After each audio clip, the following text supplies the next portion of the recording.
قلشت من وائل، حاول يشتت ما وصلش، وادوارد سادومبا يتقدم لاهلي بنغازي بعد 21 دقيقة.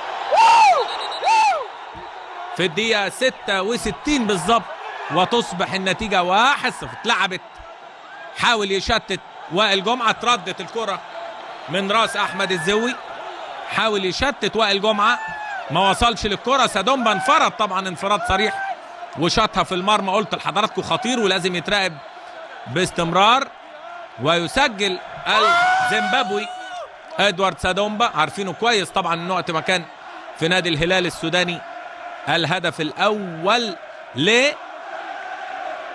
ادي كرة احمد الزوي، شوف وائل جمعة حاول هنا قلش، ادوارد سادومبا حطها على طول بشماله في المرمى بعد خروج شريف اكرامي لما قلش وائل جمعة.